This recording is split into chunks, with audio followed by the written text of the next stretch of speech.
in this video demo, I will show you how reinforcement learning can be done on real RAN system if we decoupling the rollout step from the training step. So as you can see on the screen, we have the OAI core network up and running, the AMF, the SMF, and the SB gate with you. And we also have this workload generated from the edge named iGrad. So BBR burst speed 20 megabits per second, limit for fair queuing at 30 megabits per second, and running for 1 hour.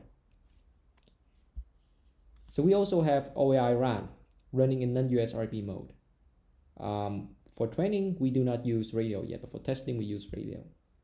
Okay, so here we have the near real-time rig and the GPU nodes. So the near real-time rig and the X app, these two, sits on the same host, TWA.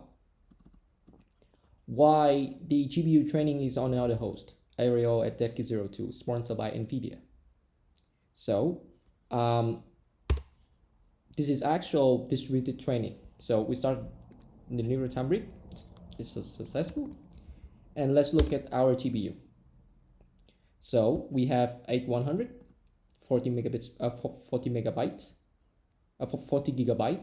CUDA version 11.7. And this is our cluster used for distributed training. At the moment, it is completely empty. Let us start the OAI UE in non-radio mode.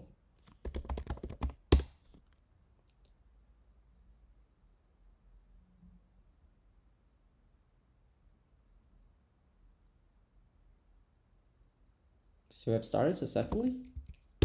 Let's write this address. So as you can see here, we are doing channel simulator. And for scheduling, the MCS is the most important. So our OAI UE is as if it is running in a real factory. So let's generate the workload. So you can see this is completely expected. If we given a full bandwidth and fair queuing at 30 megabits per second. You can see here there are a bunch of stuff here. Discard PDU, which most RAN system does not take into most RAN simulator does not take into account. So that is one of the gap between RAN simulator and real RAN system. But we do not focus on this gap for now. We focus on the gap between MCS in the later video. So let us start the X app. First of all, we will start the cognitive plan. So we have deployed the model server and the DQN trainer actor. You can check it here. So we have 3 model server and DQN actor. Now we are ready for distributed training.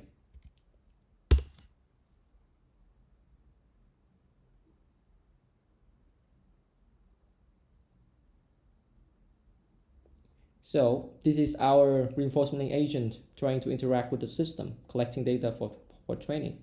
And you can see that it is constantly generating action. Let's see what it does. So basically you can see that it tries to allocate on average 0.2. 3 here to 7, and this is task.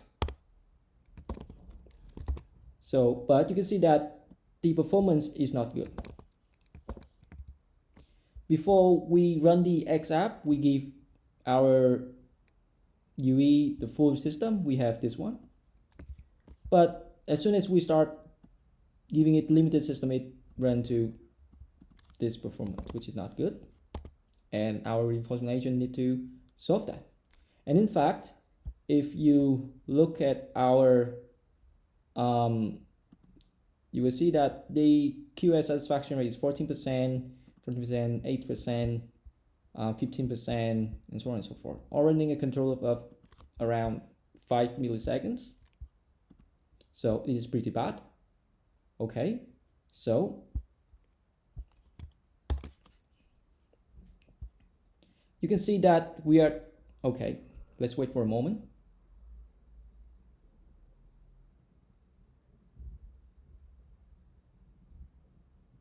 You can see that we are start training here. We're loading 1.4 gigabytes of data onto this, spending 99% GPU. And at the same time, the control loop happens. So they do not synchronize with them, they completely decouple. What do we mean by decoupling training and rollout?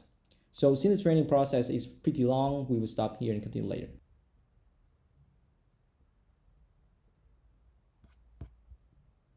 And we have trained our reinforcement learning for quite a while now, I guess. Let's see. Okay, so first of all, let's check. So as you can see, this has not been shown before, but as you can see that each time we pass neural network is 200 microseconds, and we are doing control every 10 milliseconds. And since we have 3 server, we are doing each server will handle the request every 30 milliseconds. So 62, 92, 322, 352, so on and so forth. So exactly 2 milliseconds apart. And that's the reason why 4 milliseconds is a very big control loop time in comparison to 10 millisecond control loop. So let's see the performance of our reinforcement agent for now. So as far as we can see that 14, 12, and so on and so forth, 8, 8, 8. So let's scroll on down. Let's scroll on down. You can see that it fluctuates quite a lot. And sometimes it's 45, which is very good. And then it's not really improving. It's kind of stuck.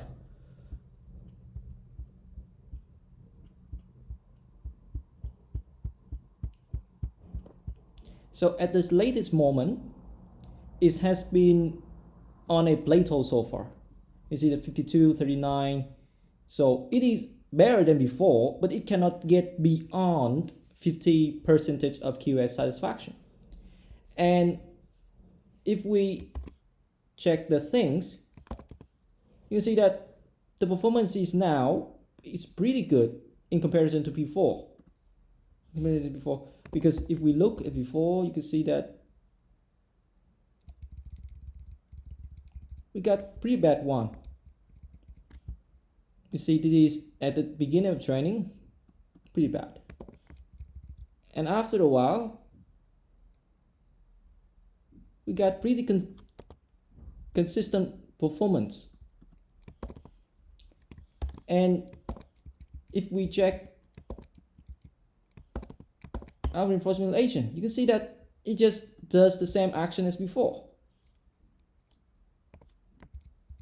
So it does on average 0.2, but it does so in a pretty smart way.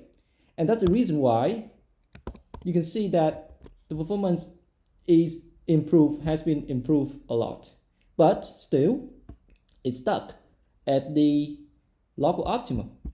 As you can see here, it's stuck at the local optimum.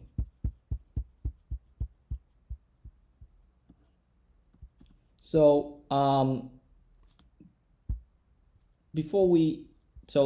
let's try to do one last things.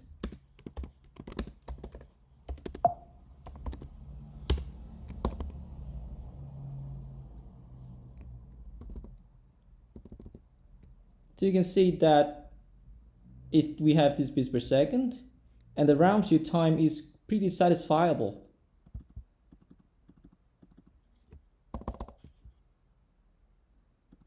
It's pretty satisfiable.